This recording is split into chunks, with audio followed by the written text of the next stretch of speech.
Let's get right into it. Number 11. Drinking coffee. Back in the 1500s, grabbing a cup of coffee could literally cost you your life. When coffee first appeared in the Middle East, many believed it was the devil's brew. They claimed it made people rowdy, rebellious, and a little too talkative. The story starts with a goat herder named Kaldi. He noticed his goats bouncing around like they were at a rave after eating some strange red berries. Instead of thinking, maybe that's not safe, he decided to try them himself. And that's how coffee was born, thanks to a guy who thought, if my goats are partying, I want in. But here's the dark twist. In some regions, just drinking coffee could get you executed. Coffee houses became hotspots for gossip and government criticism, basically the ancient equivalent of Reddit forums. Kings even sent spies to eavesdrop on conversations.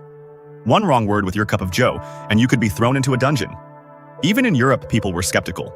They called it Satan's bitter invention. That is, until the Pope gave it a try.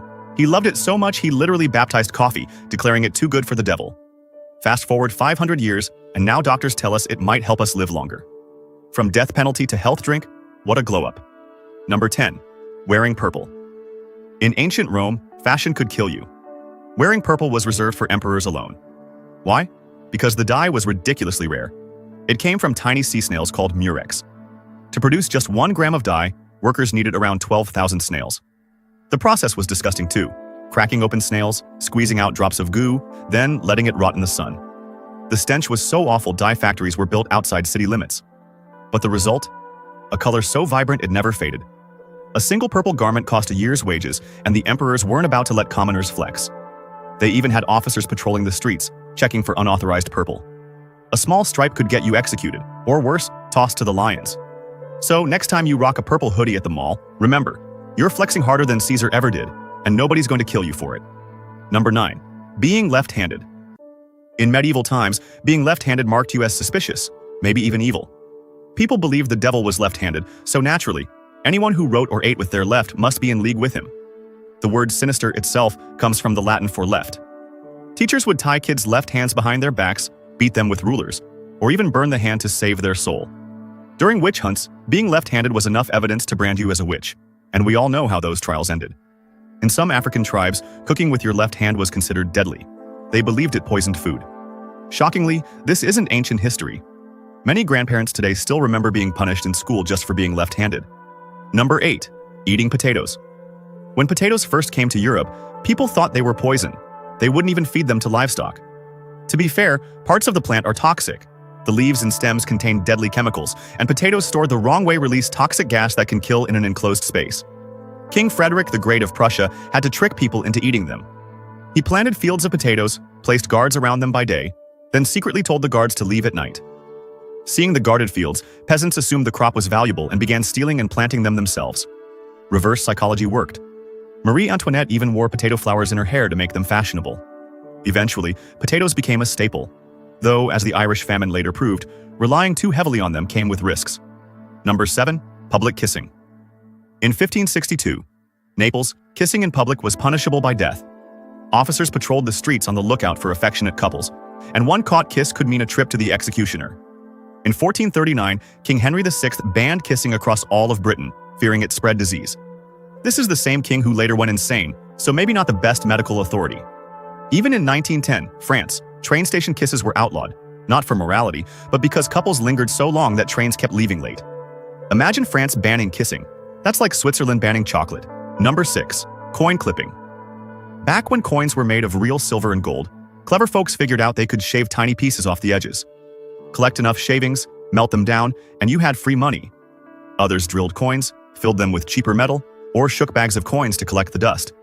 Governments saw it as economic sabotage. Punishment? Death. Sometimes entire families were executed for coin clipping.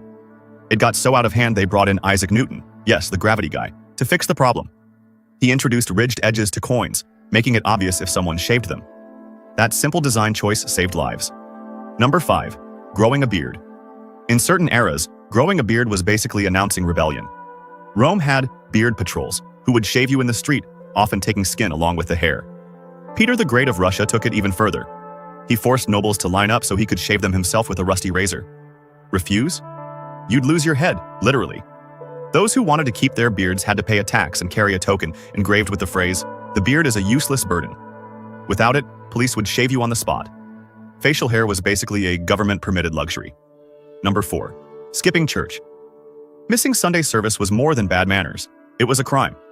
The church acted as a spiritual hub, political office, and police station combined. Skip it, and you'd face fines, public whippings, or worse.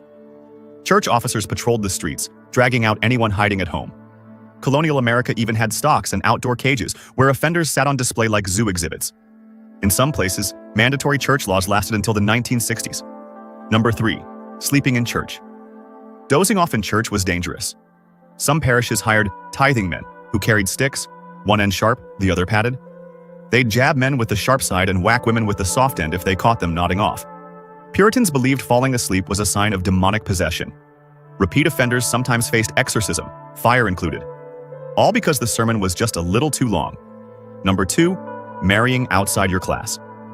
Falling in love with someone beneath your status was considered disgraceful, sometimes worse than murder.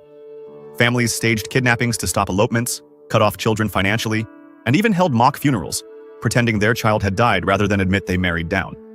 One nobleman who married a butcher's daughter had to keep it secret for years, and even when revealed, their children couldn't inherit anything. Today, the worst fallout might be tense holiday dinners. Back then, love could ruin your life. Number 1. Washing your hands. In the 1800s, suggesting doctors wash their hands was career suicide. Physicians would go from dissecting corpses straight to delivering babies, fingernails full of decay. Dr. Ignaz Semmelweis noticed mortality rates dropped dramatically when doctors used chlorine to wash. But instead of celebrating, the medical community mocked him, insisting, "Gentlemen don't have dirty hands." He was fired, committed to an asylum, and beaten to death by guards, all because he told doctors to wash up. Today, hand washing is common sense. Back then, it was deadly advice. That's it for this list. If you want more strange, dark, and unbelievable history, make sure to hit subscribe. You won't want to miss what's coming next.